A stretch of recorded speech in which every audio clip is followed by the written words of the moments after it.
Life doesn't run in straight lines, and there's often what I call a black swan condition. Not many of us have seen a black swan, but when one turns up, it looks you in the face that I've never seen anything like that before. How am I going to deal with it? I believe the COVID-19 crisis is such a black swan, and it's a very negative one, I'm afraid.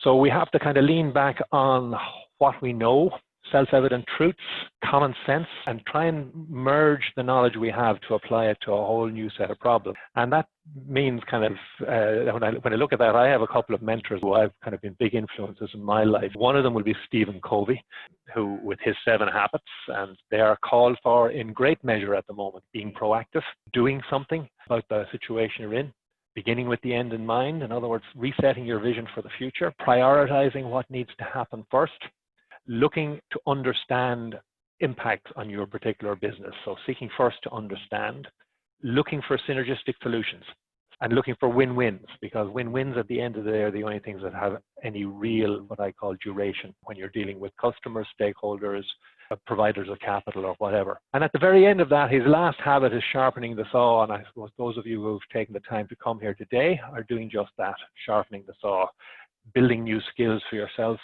on what happens. It might be in the area of technology. It may be revisiting what you know already. But what I'd say about this morning is this is a very safe environment to challenge yourselves and to ask questions. And that's the clever thing to do, to challenge yourself. So there is no such thing as a stupid question. Challenge what you know already, because the status quo has been completely rocked by what's just happened here. And in approaching this conversation, now, I picked this off from The Economist a couple of weeks ago. I just kind of thought they summed up the challenges we're actually facing. Nice leopard with his coronavirus spots. So if you look at kind of there, let me just synopsize what they were saying in this article. You know, you're saying, but most of the countries that account for about 50% of the world gross domestic product is actually in lockdown. And the collapse that we're witnessing in commercial activity is far more severe than we've seen in any previous recession. And the exit path from the lockdowns we're all experiencing are going to be quite precarious. And we're going to have a lot of uneasy consumers out there. There's going to be a start-stop rhythm that's going to inhibit efficiency. And we're going to have to deal with all the new health protocols for quite some time if we get back on operational. And the firms that are going to survive are going to have to master a new environment as the crisis and the response to it from not just you, but from everybody from the world, all the different kind of influencers, sets new trends. And which firms survive now depends a lot on their industry, how strong their balance sheets are, and how easily they can tap into government loans, guarantees, and other aid. And you know, you'll find the tech industry, the healthcare industries, they're very robust at the moment by their nature. But there are other sectors too that they're going to be stronger than others. But once these exits from lockdowns start, a new intermediate phase will begin, and we're not there yet. I kind of liken where we are at the moment as like the phony war. In World War II, a lot of people are casting recollections back and saying we've never seen a crisis as big since World War II. Well, we've got our phony war phase and we're living in it right now. While all the subsidies and whatever are put in place or people are on furlough, we really haven't seen the impact of how this next phase, and that's what we really need to get ready for. And ingenuity, not just financial muscle, will become a source of advantage, allowing cleverer firms to operate closer to full capacity or get closer back to where they were. And that might mean in some cases, if you're in the manufacturing business, reconfiguring your factory lines for physical distancing, looking at remote monitoring, deep cleaning, and consumer-facing firms will need to absolutely reassure their customer bases because the world is frightened out there.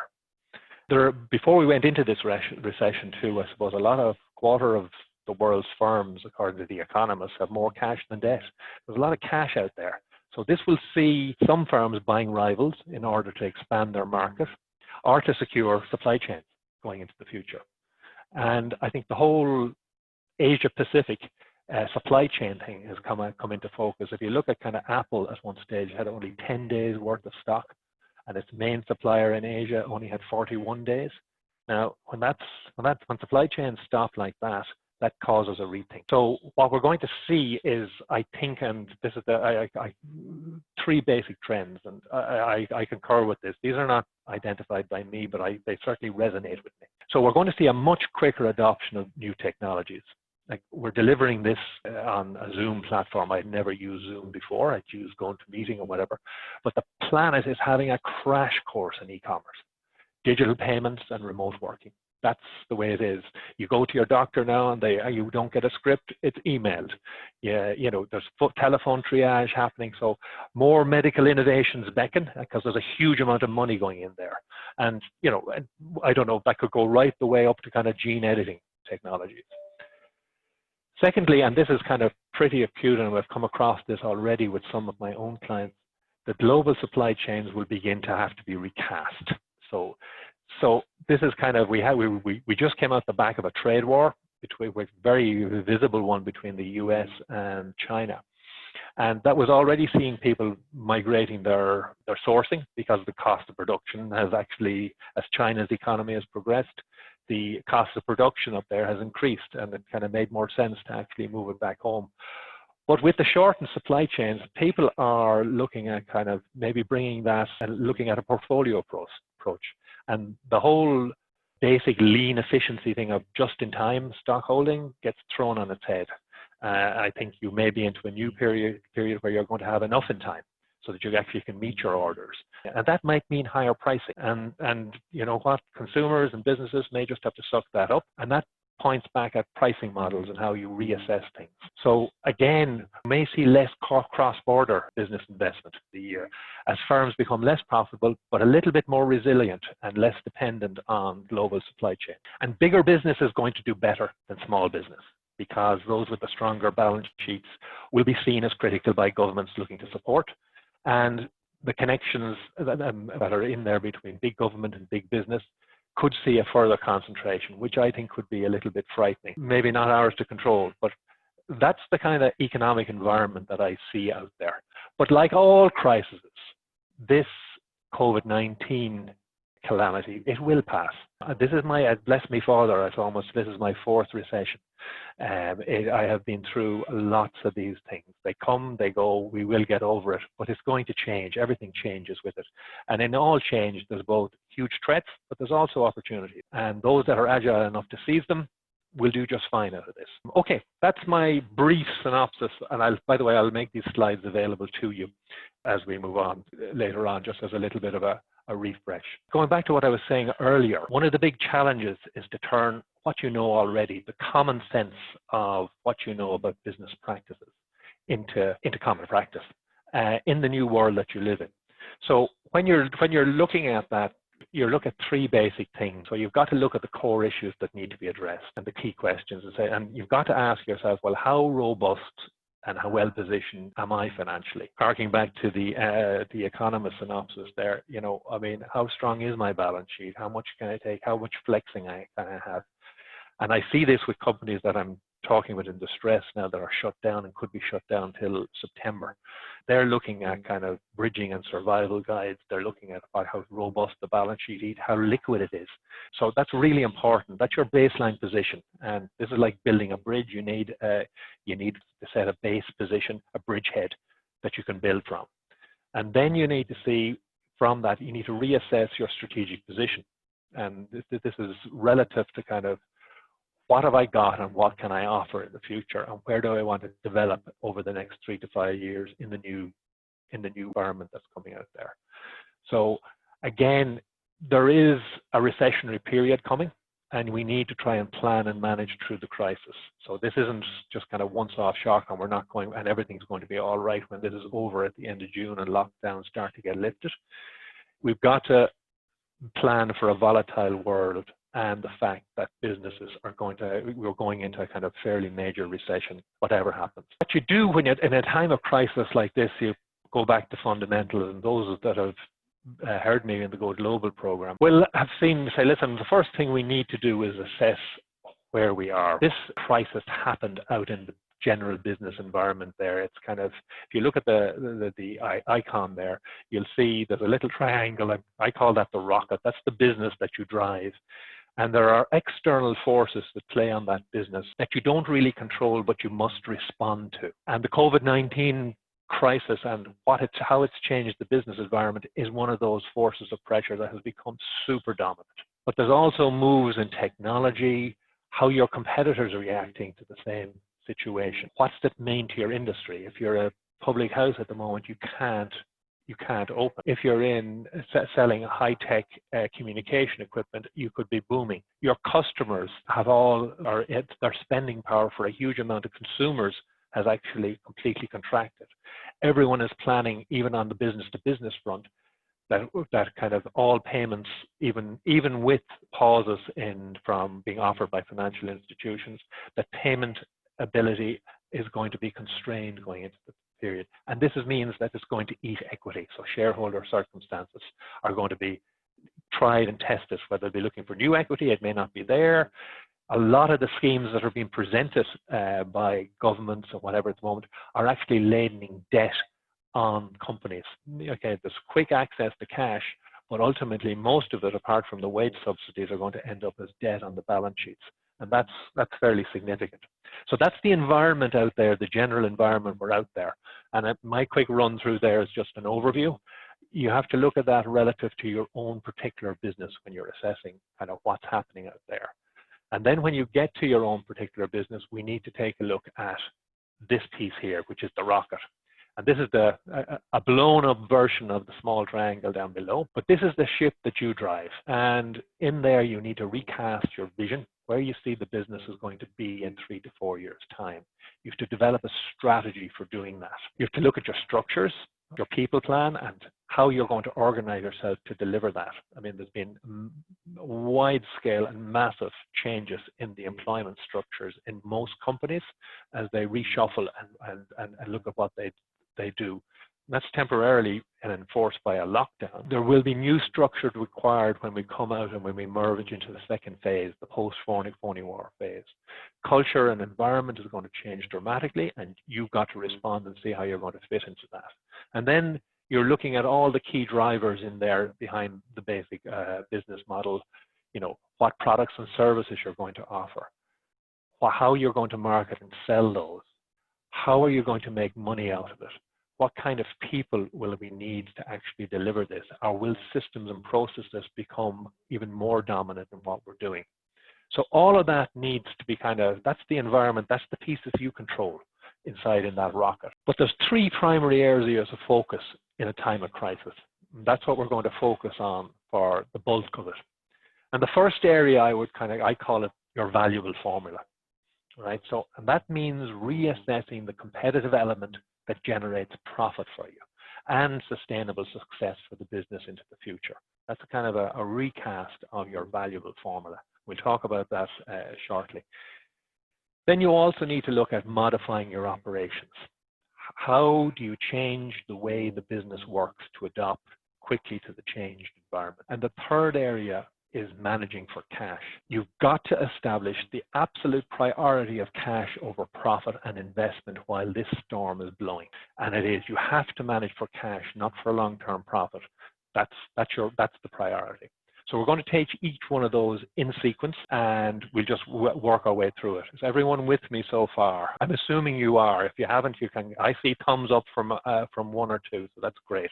So let's drive on, and we'll talk about the valuable formula. The success of any business model, and some of you will have seen this before, is dependent on the success of a business, I should say, is dependent on its business model. And a good business models in turn are based on a valuable formula. And there are, if we were fully interactive in our sessions today, I'd ask you to guess what the components of a business model are, because we haven't got that facilities. I'm just going to call it out for you.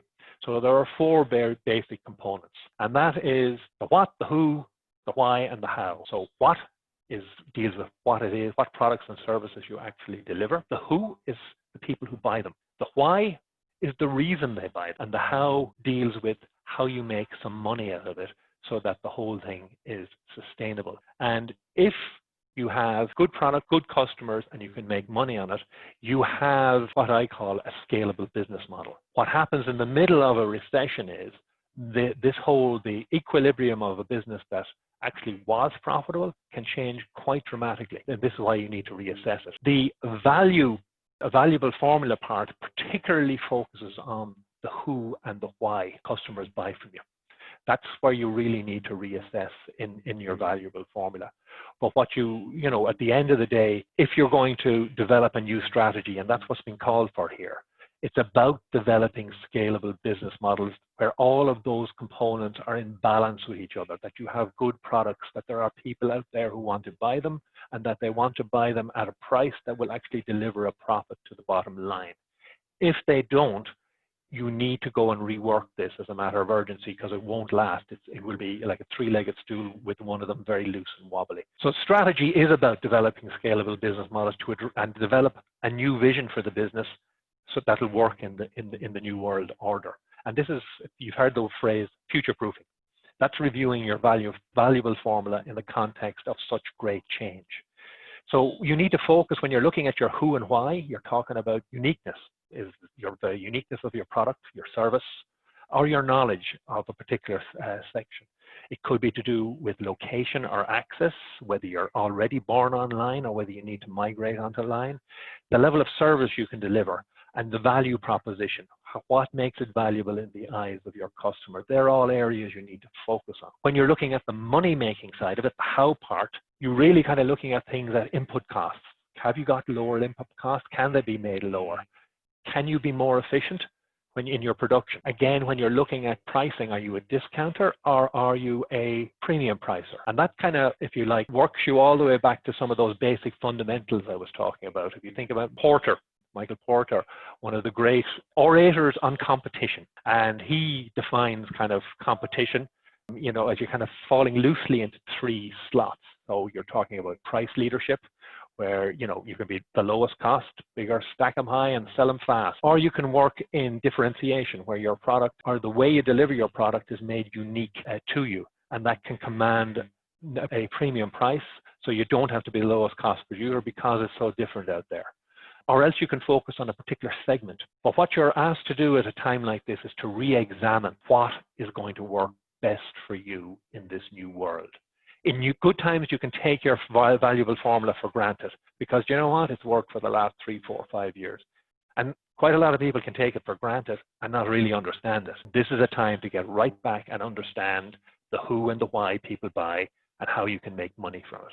Because in bad times, the dynamic can change for both strong and weak value propositions. So just because you were strong coming into this recession doesn't mean you're going to actually have the resilience in doing what you used to, delivering the results that you used to have. That's not going to work. So erosion can manifest in many ways, whether it's in reduced margins, because usually one of the first things to drop is volume, but you have your fixed cost base. You're still sitting with the same cost structure that you had already. Okay, it might have got marginally propped up by governments or during the very short-term early phases of the crisis, and that might be helping to reduce the impact. But when those supports are gone, you're looking down the barrel of loss-making unless you can reinvent yourself. And I've seen that in quite a number of businesses that I've already assessed over the last number of weeks. So you can lose market share and you can be declining in profitability very, very quickly. Those are the areas you need to focus on. You need to dust yourself off and take a look at all of this stuff in and around your own particular value proposition and how it's going to work. Okay, so that kind of ends the first little piece on what I call the whole part of your valuable formula. And when you're looking at any of those three areas I talked about, you're reassessing your business model and your valuable formula, and managing for cash and managing operations. What I'd also say, I meant to say was, you've got to kind of look at it in a couple of sweeps. There'll be a first quick sweep on triage to do the things very, very quickly that you can kind of do, whether it's kind of layoffs, whether it's claiming grants, whatever, very quick fixes that you need to do, whether it's actually putting in place remote working facilities. That's triage. But it then needs a second sweep, and this phony war period that we're in is the time where you need to get a little bit more strategic about it. And especially things like looking at your valuable formula, that tends to kind of take a more of a medium-term view, but that doesn't make it any the less urgent. And I've had people in the educational field who are delivering face-to-face stuff that have migrated in weeks to working online and are doing it quite effectively. They would have thought last January that, well, that's kind of a 3-year strategy. It's actually turned into a 3-week strategy for some people. That's how fast time and development cycles have moved on. Okay, I'm going to take a pause there just for a second before we get on to the next one. Is everyone with me so far? Yes, I'm seeing a few thumbs up. Thank you. Okay, so when you're looking at that business model, sorry, that's the last little graphic I didn't show there. You have to go out and say, listen, what are all the impacts on your particular business model there when you're looking at it? So all those external factors that I recited earlier. Okay, we're going to talk about the cash piece. And I talked about this whole thing of triage. And this is where you need to get very urgent with what you're doing very, very quickly. When you're managing for cash, there are 5 basic things you need to look at. You need to look at your balance sheet, as I said, and assess how strong it is. You need to examine your whole sales to cash cycle, the whole lead generation to actually banking the money. You need to look at your supply chain. You need to look at your forecasting ability, okay? And then there are a few other, what I would call, grab bag things on managing cash. So I'm going to go through those now. Okay, so we'll go through those in sequence. So let's talk about the balance sheet first, if we could. One of the first things that's going to impact your ability to ride out this storm, so to speak, is the level of gearing that you have in your balance sheet.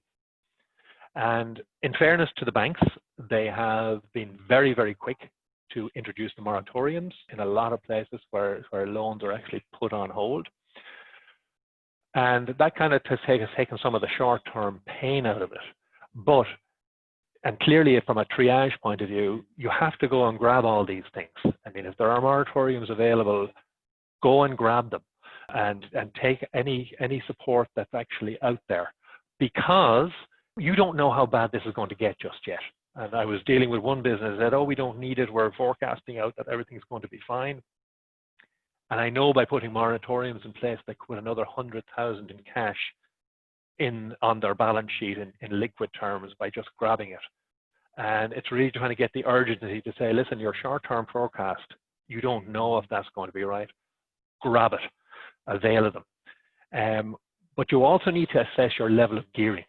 And your level of gearing is really how much debt relative to equity exists in your own business. How much of it do you own and how much do other people own of your business? And that's really important. And you're going to kind of be looking at a lot of the reliefs, as I said earlier, are taking debt onto your balance sheet. Certainly in the south of Ireland anyway, the Strategic Banking Corporation is a 3-year term loan. Even the Enterprise Ireland loans are 5-year loans, but they're all repayable. So the only free money that's out there at the moment is actually in the wage subsidies. And you should be grabbing that with both hands, and I'm assuming most people have, so I'm not going to get into any of that today. That's just basic triage. But again, when you're looking at your gearing, you've got to look at things like shareholder loans that are there already. I'm working with one company that's in the food sector, and they have massive shareholders loans. We've literally converted them all to equity straight away. And because when we're going presenting our stuff to the banks, it would make the company look hugely unstable, and they've all either been subordinated or actually converted into equity because needs must. Nobody was going to talk to them or give priority to them while they were sitting there. There's also, as I mentioned, a lot of cash sloshing around out there, so you may have people out there who are looking to invest equity if you can get your business cases well articulated enough to attract that type of investment. So again, another area where you need to look at, and then are you going to take new investment in terms of debt or equity? Equity will present less pressure on cash flow in the short term, but you'll give up more of the gain. That's just one of the natural rules of it. Debt is always cheaper than equity in the long term. But in the short term, when you're looking for cash, it could be the answer to what you're looking at. Again, take a look at your assets. Are you buying assets out of cash? Is there an ability to go back and take a look at putting some debt in place on assets that you bought out of cash flow? So instead of paying for them out of 1 year, and a lot of the banks are looking back up to 12 months at assets that were purchased out of cash and refinancing them over 3 to 5 years or whatever. And that's something to look at. But it's one of the basic rules of financial management is that you try and match your asset funding to the lifespan of the asset. If you were cash rich before this recession, you may have said, no, we'll just buy it for cash. Rethink, take the cash. Okay, so that's just the whole gearing and getting your balance sheet right as well, as healthy as you can for the future. Then I think it behoves you to take a look at the whole sales lead to cash cycle. And this is the trend that moves from marketing to sales to order fulfillment to granting credit and actually getting it banked. And there are usually some levels of low-hanging fruit out here for businesses, you know, who haven't managed the entire element of the cycle well. Now, most businesses can tell you their debtors days in a heartbeat and start to panic when it goes over 60 days. But if you start adding up the investment in creating marketing campaigns, rolling them out, sales process itself, how it goes and how each step in the sales process is managed and how automated it is, right up to the point where there's a buy decision, you can find there's a lot of stuff falls through the crack. So successful leads that have been generated, I don't know how many businesses that I've gone into where you could see successful leads that are allowed to cool because, oh yeah, we had a great marketing activity, but we never followed it up correctly. And how efficient is your order to fulfillment time? At the moment, we're seeing a lot of people stuck on that. How can you shorten that cycle if you're finding that it's getting hugely protracted? I know I ordered a couple of new screens for my laptops because I'm living so much, and I think I got a 4 to 6 week delivery time. That's not making me terribly happy. But so there's a gap there for if there was somebody else who could have come in and said, yes, we have those X stock, we're going to get them to you. So when you're looking at that cycle, I mean, even right back up to marketing, could you be targeting better? Could you be following up better? When it comes to the sales and buying decisions, could you have more systemized response processes to move the inquiry things along? You know, so you'll find that kind of the companies are doing this really well. You'll kind of just go and kind of maybe do a free download, and you will find within 24 hours they're back on with an automated response, trying to move you to the next engaging step. That's not an accident. That's planned. That's moving people fast through from the inquiry to the sales to the buying decision. And again, when it comes to credit decisions, how make sure that the approvals and qualification criteria for the credit decisions are right. There is nothing more detrimental when you're in the middle of an economic recession than giving credit to the wrong person, where you've done all this and then not getting your money at the end of the day for your service or product in there. And again, I mentioned before about fulfillment and stocks and just in time, maybe having to be, getting a little bit more mobile and take a portfolio approach to where your stocks are coming from. I know one pharmacy group that used to get all their stuff in from China. And now they have said, listen, we're going to take a 25% increase in base costs because we know we'll have it next door and we know we can get it in there. And that's just a decision that needs to be made. When the deliveries are made, how quick are they being billed? So when from fulfillment to actually billing, and how robust is your collection process? Have you got a barking dog in your credit department to make sure you get paid? Can you automate payment so that you insist on your terms to get them automated? And if you come up with resistance like, oh, well, we've always had 30 days or 60-day credit, this is a new world, folks. You get to rewrite the script for your own businesses. And if they want what you deliver badly enough, they'll pay for it on your terms, as long as you're upfront about it at the end of the day. So that's the sales to lead cash cycle. There are some low-hanging fruit there. Go check that out. The next thing you need to take a look at is your supply chain management. And again, there are, it's very important to build relationship with strategic suppliers, things that are absolutely crucial for your particular business. So when you need to identify those suppliers that are really crucial, that if they stopped, your business wouldn't they? So rank them. Strategic, negotiate payment terms with them. Most people, again, if you sit down and ask for terms, especially in these times, people are going to be glad to get business. Maybe you can stretch your payment terms and get a little bit of free credit from there. And those non-strategic suppliers, maybe it's time to get out and take a look at what's out there in the marketplace. Is there another provider you could go to tender and say, listen, just price, because you're the commodity and it's, what they're doing for you is commoditized. Maybe there's someone who can do it better or cheaper in there. And I know Finian and the guys in DCU will kind of have heard me rabbit on about segmentation before of your stock. So breaking your stock lines into different groupings. So whatever, whether product A, product B, product C, assessing kind of the stock requirements in each one of those, the profitability from each of those segments. All of that stuff is really valuable stuff for getting the understanding that you need on what product groups or segments you want to grow.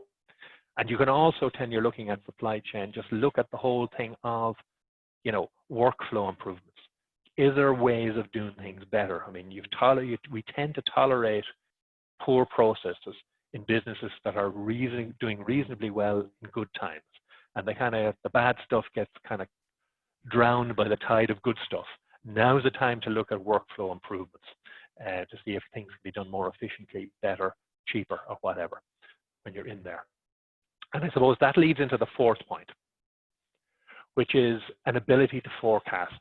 The world has changed, so you can't use last year as your reference point anymore. It's your starting point, and it will give you certain information about your business in regards product ranges, profit margins, pricing, whatever. All of those dynamics need to be mined out, and it should be done relatively simply. Historic information is relatively easy to tap into if you give it the time to look at it. But then you need to go and build a plan for the future. And this is all around looking at what's going to happen. And I know certainly Enterprise Ireland at the moment are providing a modest grant to help people to prepare these financial plans. And one of the truths is that I get stunned with is how few people actually do this effectively, even for some quite large businesses. But it's really important that you're able to kind of, especially if you're talking to potential suppliers of finance, be they equity or debt, that you're able to show them your pre-cash position, how robust your balance sheet and how well structured it is, that you can demonstrate the impact of the crisis in 2020, and model as best as you can what the post-crisis period is going to look like. Now, you may not get it absolutely right, but some sort of a flight plan is better than none at all, and just sticking your fingers in the air. And it should take account any model of the future of the rationalization measures you've taken.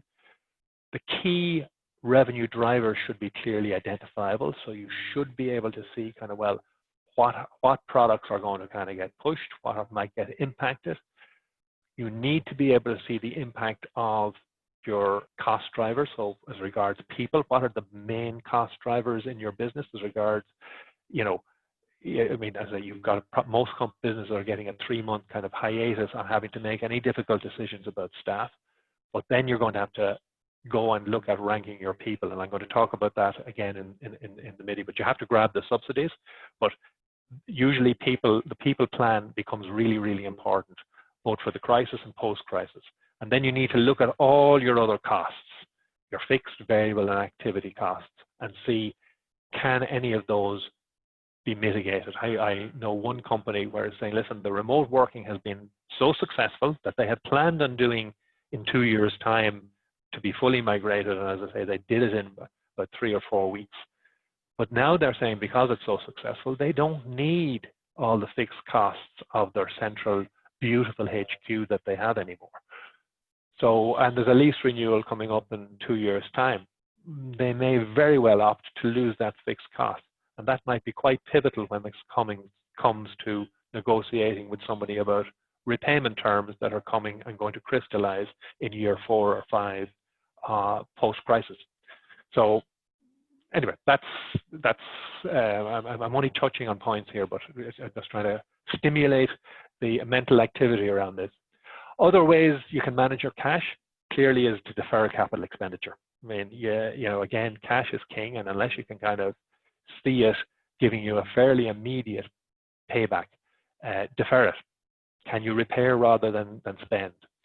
Implement spending policies and controls. So tell people what you'll tolerate, who has authority, recast authorities on who can spend money, so that you're in full control of what goes out the door.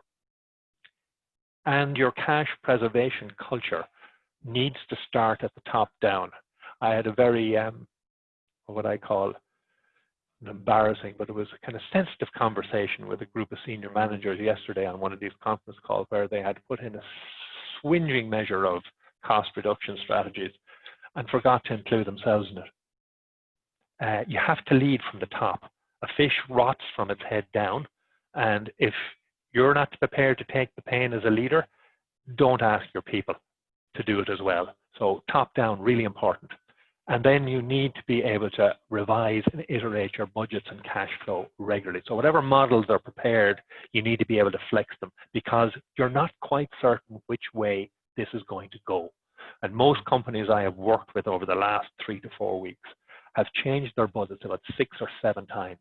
They use it for visual thinking about what might happen, sensitivity analysis. As the actuals start to come in, they're going to need to change and flex these. And you need a model that's going to be able to tell you how it's going to impact your particular business. Phew, that's the cash piece. Okay, so I'm going to leave that section now, and then we're going to talk about the last piece, which is a kind of a grab all about modifying operations. So I'll pause. So Anne-Marie can take a little pause there, and then I'll move on to the people. So when you're looking at modifying your operations, people tend to be one of your biggest cost drivers. So you need to look at your HR strategy. Do you need to have full-time employees anymore? Can you contract them on a project basis, or can you have them working part-time? Should you be laying off and making some of them redundant? And a lot of those decisions have been deferred at the moment. And the wage subsidy scheme has deferred it. These decisions are all coming down the road, so you need to start thinking now. So if you've got a subsidy scheme, I've said to you already, I'm not going to go into the details even though they're recited on the slide here. Wrap your head around it and try and get in there and qualify for this. It is the only free money that's out there. It's the only thing. So if you qualify it, make sure you're getting in there. So that's really important. And that means having a people plan over the next time and just thinking about this. You need to look at rationalizing pay. A lot of the businesses that have been hit really, really hard at the moment, I have been surprised and kind of, gasping in admiration at some of the cuts people are taking to protect their businesses. Like I'm seeing wage cuts up to 50% for some people, and people are doing them voluntarily. They're almost working for nothing to make sure that the business is there in the long term. And that's the critical point of focus here. A lot of the measures you're making here today are to protect the business, including, the job of the manager is not to maintain the status quo for all the employees. That's not what it's about. The job of the manager is to make sure the business is there for the employees to have a decent business that needs them at the end of the day. And I had to do that little realignment with one particular business where, people were saying, oh, we're not the same, we're the subsidy, we still have to top up here. And I use kind of the golden rule, basically, well, if there's no immediate value added being put in here, you limit it to the subsidy. If they're delivering serious value add and they're critical to your business process, pay them the top ups, especially critical people. Look at your management structures after that and decide how important they are, but mainly most support people are rationalizing their pay and taking less. And instead of looking to motivate people, if you can't motivate them with pay rises, again, and don't make promises you can't keep by saying, well, we're going to bump back your wages up in December. Perhaps use bonuses. They're one-off and don't have what I call enduring consequences. So maybe use bonuses instead of increasing pay rates when we're back there, just to be sure. You can always, things will normalize and you'll know when to kind of click in permanent pay structures as opposed to using temporary ones. I think it's really, really important that you also segment your people. I'm a great man for segmentation, both products, your most profitable products, your most profitable customers. And again, I would be saying you should look at your employees and segment them as well. So, and the A's, if you like, are key influencers, the people you absolutely want to keep. Then you also have what I call your valued employees, maybe your B-class employees, and they're valuable, not absolutely must keeps, but they're ones you'd like to keep. Then you're kind of go down into what I call the next segment, which is, okay, you'd like to keep them, but if they have to go, they have to go. And there may be a fourth element where you say, listen, well, these are the people we could do with losing anyway in this particular crisis. And other people classify those rather than A, B, and C as sometimes influencers being really important, motivators, people who can motivate other people groups to work, motivatables, they're the people who can be influenced by those motivators, or they can both positively or negatively, because there's the fourth class of people, some people call them the zombies. They can actually motivate negatively rather than positively, and there's a group of people in the middle who are motivatable one way or the other. And the only consensus I can say when you're classifying your people is the zombies must go, whatever it takes. But finally, I think probably what I would say is communication is more important now than ever, even when you're making hard decisions. Well, I got off a plane coming back from Tenerife. It was the last holiday I'm probably going to have in February. And just literally right before the lockdown, and the first thing I had to walk into a company that I chair, and we had to leave 30 people go. But we were very upfront about the position. This was before there was even a subsidy in. We just knew our business was going to get hit earlier than anybody else. And we explained exactly what was happening, and we were upfront with people. It wasn't nice, but we got thanked profusely by the entire team for how upfront we were.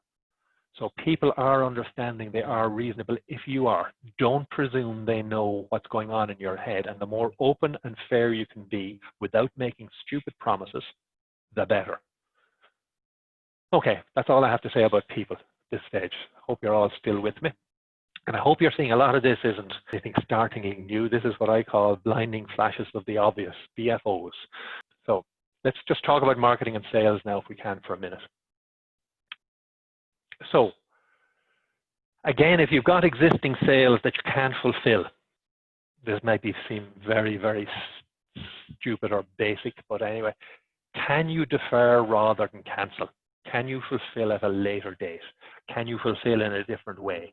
So if you've already got a sale and it's sitting, and this has happened actually with quite a few people, that they have unfulfilled orders that they can't fulfill, they've had to go back and try and negotiate it. It's a kind of self-evident early stop, but check it. See, is there some way you can still deliver the sale? And again, when you're looking at your marketing expenditure, again, I think avoid the temptation to blunderbuss and cut. Yeah. So I think it was really important sometimes, if you look at, I often say your profit and loss account, you see marketing is an expense, expense equals bad. That's the wrong assumption. The expense is an investment. And if some investments, if you cut them off, and kill them altogether, you can't expect any return. So if you're not marketing that you're back out there and looking for your share of the marketplace, you can't expect people just to find you.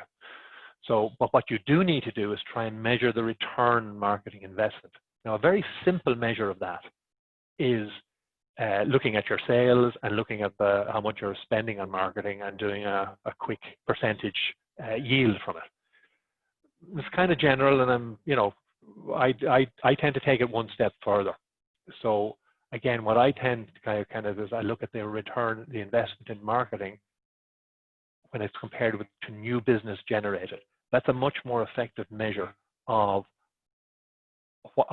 telling you if what you are doing is effective or not, and are you hitting the right target, So again, and that's really important too. I mean, a lot of marketing, certainly by SMEs, tends to be blunderbuss, and they hit some of their target market and they hit others that they don't want to.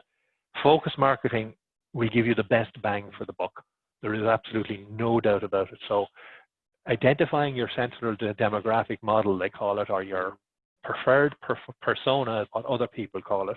And this is the ideal customer who kind of loves what you do and wants more of it, pays you and does all the things you want them to do.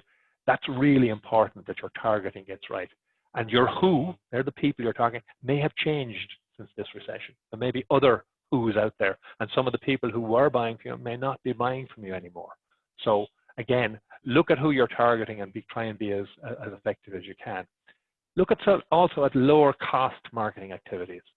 Can you look at kind of loyalty and referral programs can be very, very effective, especially if you've got an inbuilt customer in there, rather than doing it. And clearly, online marketing and investment into it is going to be capable of being more targeted. It should be cheaper, and it's much more measurable.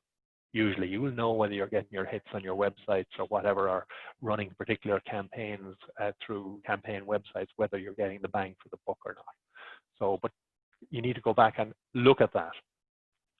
And then I think it's also kind of important that you understand that you don't go out there and start discounting just to try and win business. That can be effective if you have huge warehouses of stock, but there are three dynamics that you need to take into consideration before you cut prices, and that's this whole issue of how much does it cost you, what kind of volumes you're generating, and what profit is it delivering for you.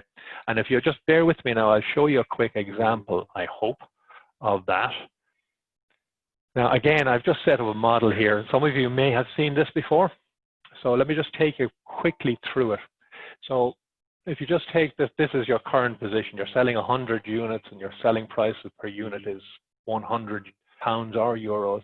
That's going to be 10,000 euros in, so excuse me now, I want to call you back. My phone rings during these times. So you get 10,000 in sales, and your direct cost per unit are 65, so your total cost of goods sold is 6,500, so you'll make a gross profit of 3,500 or 35%.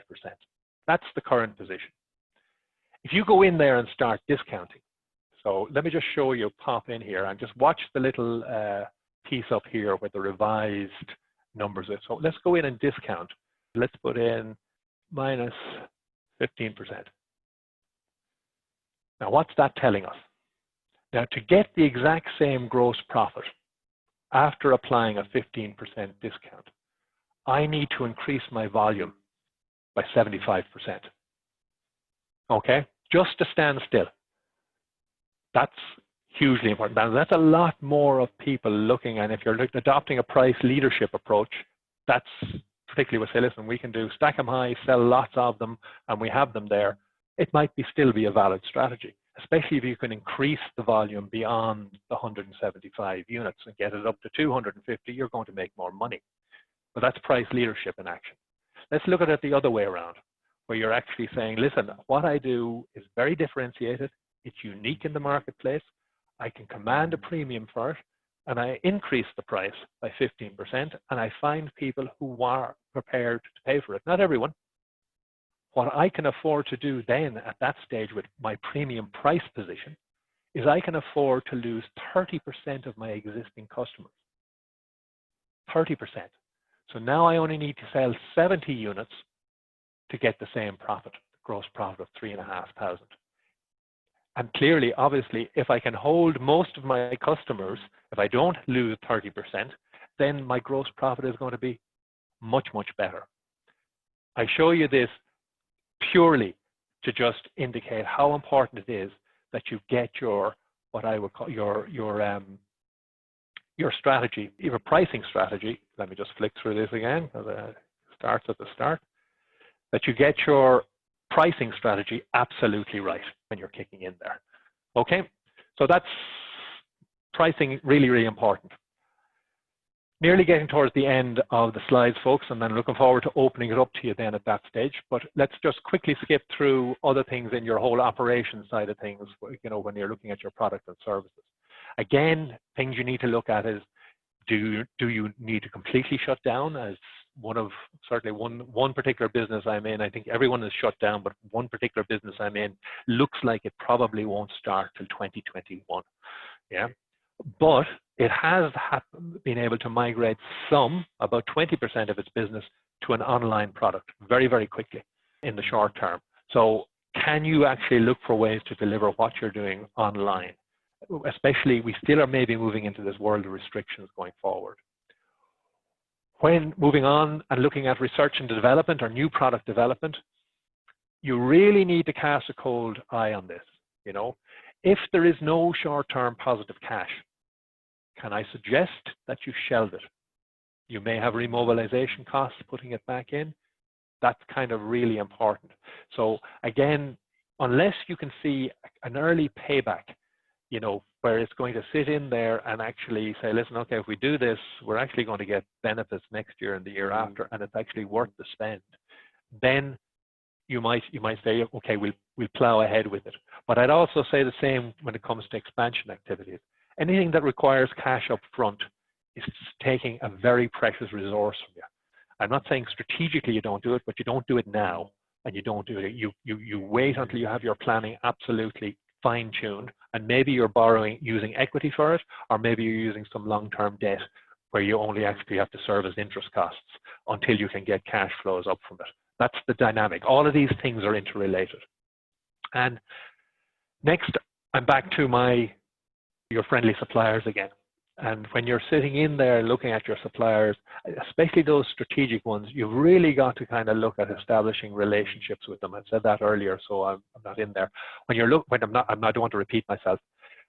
But again, I would segment your creditors and use the 80-20 rule. I mean, we have certain businesses now who've literally gone through their creditors list, and they're saying, well, who are the ones that are critical? They have to be paid on the nose. Those that are less critical, you're looking for payment deals from them. And those, what you call it then, there's what I call full deferrals, where rent has been deferred or taxes have been deferred. They're still there, and they need to be counted, and they need not to skew your impression of what your real liquidity is. So really, really important. And again, it's also really important to measure your payables turnover. This is the amount of time it takes for you to pay your debtors, your creditors, sorry, relative to the cost of buying them. If that starts to slip and you're starting to force credit, that's a warning flag for you and the rest of your management team. And finally, when you're looking at your products and services, this whole remobilization thing, do you really want to restart the way you actually closed down the last time? You have an opportunity here to kind of say, no, let's look at this differently. I have one company that's going through a full corporate restructuring because they decided that all their business operations and divisions were all homogenized in one business. They're actually recapitalizing, putting a holding company in place and separating for each of the businesses for risk management purposes. That's the way they want to do it. That's just on a structural level. But even who's hiring who and what's falling into what cost centers, this is a time to start thinking about that, to see if you can mitigate risk and make what may have been kind of good operations that were efficient enough in the past that may not be in the future better when you go back. Okay, final piece in modifying operations. I will give you a chance to talk then, and you won't have to suffer this monologue any further. So again, I think the world and its mother when it comes to systems and processes. I mean, look at what's happened with technology over the last number of weeks. We've all become video conferencing experts. And it kind of points the way to a lot of kind of software. Software as a service usually doesn't entail a capital cost. So maybe you know, adopting these doesn't have the same big financial impact that it used to have heretofore, especially if you get the right ones. But so technology, if you remember back from what I was saying with the Economist article, this is going to be one of the major drivers of change. If you haven't got a saddle on this horse, you are not at the races. You really are not. So you've got to look to how your business can get up here and up to speed with whatever's out there. And if you're sitting during lockdown and you need to experiment, go experiment. You have to embrace this one. And again, coming down, when you're looking at your whole IT expenditure and what used to be routine and what you were paying people for historically. I mean, I know one tech company that we're involved in, they literally got rid of their IT outsource provider and said, listen, you know, a hire is going to be half the cost of what we're paying these guys on an annual basis for what they're doing for us. So whatever decision you make in and around that, you need to kind of assess it. Is it going to increase your revenues or is it going to reduce costs for you in the short term, like those people did in hiring in rather than outsourcing? Is it going to improve your customer service or is it going to improve your productivity, whatever you adopt?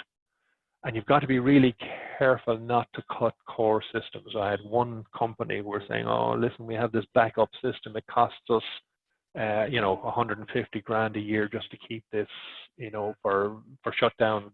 In the case of shutdown or system failure, we're thinking of shelving it. Don't. As sure as eggs is eggs, one of those, when you take away the safety net, you'll probably need it. So be really, really careful about cutting off on core safety systems at the end of the day. And then kind of look for internal efficiencies in systems. I mean, there are manual and IT-driven systems and whatever. There's always a smarter way to do something. And if you have a little bit more time on your hands, you probably intuitively know where some of the blockage points are. Focus on how you might fix them before you start up again. And again, I think I've talked that includes the point 4 here. Look for systemic failures, and systems, folklore systems, stuff you've been doing. I mean, that often surprises me. I get reports and I says, who asked for this report? Always asked for 5-6 years ago. And who uses it? No one, but we just produce it every month because we were asked for it once. Look at your folklore systems and what they're producing, and if they're not adding value or if nobody's using them, get rid of them. Okay, that concludes my kind of skip through systems. I'll finally show you another slide most of you may have seen already about the 7 things you need to know about your business. Because when you take a recap on everything we've discussed this morning, there are 7 core things you need to know. You need to know what your most profitable products are. That's the segmentation analysis I was talking about. Like, are you selling, and most businesses are selling ranges at different levels of profitability. You need to know who your most profitable customers are. You need to be able to identify what are the key cost drivers in your particular business and focus on those like a laser. The 80-20 rule, you will find that most of your costs come from around 80% of one particular area. Find them, drill into them, and make sure that you're getting the best bang of the buck. Measure productivity relentlessly, especially when it comes to labor, but also in terms of asset utilization. But productivity metrics and drivers are really, really important. They're a pulse on how well your business is delivering. And it's one of the basic fundamentals. You take your sales relative to your total people investment. There's a basic productivity metric, and you don't need to be a super high-powered management accountant to deliver that for you. When you start, if you can break your team up as regards your marketing spend, again, marketing spend relative to new business is a productivity measure. And then cash flow dynamics. You need to understand your cash flow dynamics. And to do that, you need to do some of the modeling I was talking about earlier. And in your new business model, there will be things you absolutely positively have to get right. They're your critical success factors. And you need to say, listen, these are the 3 things we need to get absolutely right going into 2020 or 2021 relative to our business. Whether it's the development of an online sales platform, whether I don't know, it all depends on your particular business model that you adopt. And then you need a range of key performance indicators that tell you, are you delivering on those critical success factors? They don't exist on their own, key performance indicators. They sit as a nexus to critical success factors. And if you're measuring it the other way around, you've kind of got it back to front. Okay, so finally, my last slide to you is I'm pointing the finger right back at you and says, this all starts with you. You have to get the clarity and insight around your current business model and everything that integrates with it. And using the checklist that I've just gone through with you should give you a basis for doing that. Once you've kind of got the basic foundations, then it's down to creating solutions that can deliver, the actions you need to take into the future. And communication is going to be vitally important throughout this process, both with all your stakeholders, your employees, bankers, your customers. It's going to be huge. But you will manage the change out there. People are going to do it. As I said, there is going to be life after COVID-19. And I have no doubt if you apply yourself to this as best you can, that you will, I'm hoping that it will help you tackle and implement those changes that are necessary for you.